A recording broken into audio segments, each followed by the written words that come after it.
tomto videu si povieme, aké sú najčastejšie chyby pri aplikácii fólie, aby si sa im vedel vyvarovať. Veľmi dôležité je displej pred aplikáciou poriadne vyčistiť a nezabudnúť ani na odstranenie malých prachových častí veľkou lebkou z balenia, aby sme predišli bublinám pod fóliou. Najčastejšia chyba pri aplikácii fólie je jej vyťahnutie z obalu. Fólia má zo spodu takto rozdelené dve ochranné časti, ktoré sa rozdeľujú v strede.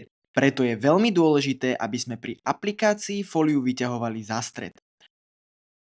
Pokiaľ fóliu potiahneme z jednej alebo z druhej strany, môže sa stať, že jedna z ochranných častí fólie ostane v obale a tým pádom bude aplikácia nepresná a na fólii ostanú bublinky.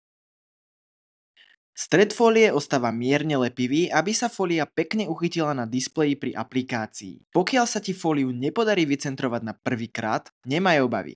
Stačí, keď fóliu takýmto spôsobom nadvihneš a vycentruješ znova.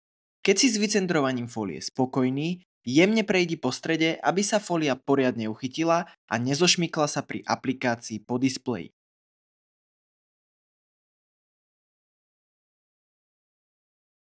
Pokiaľ aplikuješ fóliu s výrezom na prednú kameru, nezabudni pred nalepením na displeji vypuknúť toto koliesko.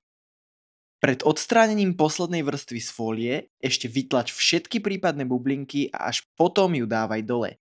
Pokiaľ všetky tieto kroky vykonáš správne, fólia bude perfektne aplikovaná a pripravená plne ochrániť tvoj displej. Buy, Smile, repeat. Angaro.